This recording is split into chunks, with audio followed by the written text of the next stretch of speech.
안녕하세요. 제1이비인후과 김원식 원장입니다. 목에 혹이나 멍울이 만져질 때, 또 침 삼킬 때 이물감이 느껴질 때 많은 분들이 걱정을 하십니다. 이런 경우 원인을 빠르고 정확하게 확인할 수 있는 방법이 바로 경부 초음파 검사인데요. 오늘은 이 검사가 어떤 상황에서 필요한지, 또 어떤 점에서 유용한지 말씀드리겠습니다.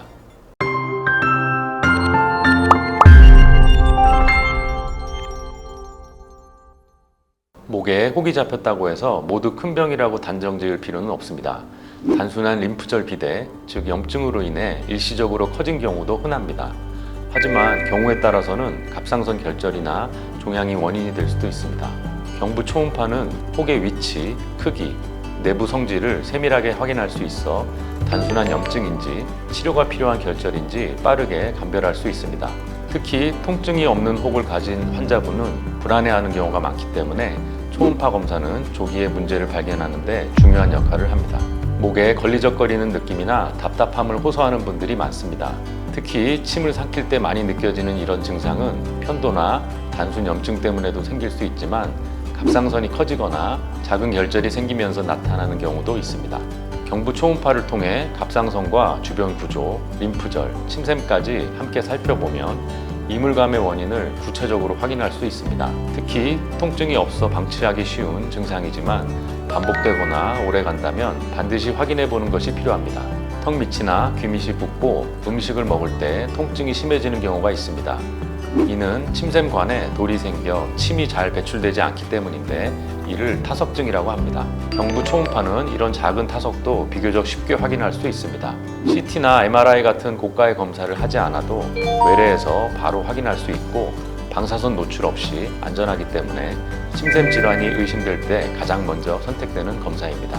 많은 분들이 경부 초음파와 갑상선 초음파를 같은 것으로 생각하시는데 사실은 범위가 다릅니다. 갑상선 초음파가 갑상선에 집중된 검사라면 경부 초음파는 목 전체를 관찰합니다. 즉, 갑상선뿐 아니라 침샘, 림프절, 후두 주변, 그리고 혈관이나 식도까지 한 번에 확인할 수 있는 종합적인 검사라고 보시면 됩니다. 그렇기 때문에 목에 혹이나 멍울, 이물감 같은 비특이적인 증상이 있을 때에는 갑상선 초음파보다는 경부 초음파가 더 적합한 경우가 많습니다.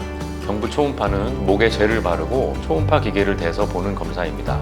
통증은 전혀 없고 보통 5분에서 10분 정도면 끝납니다. 특별히 금식을 하거나 따로 준비할 건 없고 그냥 편하게 오시면 됩니다. 다만 초음파 특성상 뼈나 공기 뒤쪽은 잘 보이지 않아서 폐 깊은 곳이나 성대 안쪽 같은 부분까지는 확인이 어렵다는 한계가 있습니다. 건강검진에서 하는 초음파는 대부분 갑상선만 간단히 보는 경우가 많습니다. 반면 이비인후과에서 하는 경부 초음파는 갑상선뿐 아니라 목의 림프절, 침샘, 그리고 주변 연부 조직까지 폭넓게 확인합니다. 즉, 범위와 정밀도가 더 넓고 세밀하다고 보시면 됩니다. 증상이 있어서 진단 목적으로 검사를 하면 건강보험이 적용되지만 단순히 검진 차원에서 하면 보험 적용이 어렵습니다. 실손보험의 경우에는 대부분 청구가 가능하지만 사유에 따라 달라질 수 있으니 영수증과 의무기록을 잘 챙겨두는 게 중요합니다. 무조건 조직검사를 하는 건 아닙니다. 크기가 작고 양성소견으로 보이는 경우에는 일정 간격으로 추적 관찰만 하면 됩니다. 보통 1cm 이상으로 크거나 모양이 암이 의심되는 경우에는 새침 흡인 검사 같은 조직 검사를 권유합니다. 따라서 발견되었다고 해서 곧바로 걱정할 필요는 없습니다. 목에 혹이 만져지거나 이물감이 오래 지속되면 누구나 불안해집니다. 경부 초음파 검사는 간단하고 안전하면서도 목의 다양한 구조를 정확히 확인할 수 있는 매우 유용한 검사입니다. 적은 불편이라도 무시하지 마시고 필요하다면 꼭 검사를 받아보시기를 권해드립니다.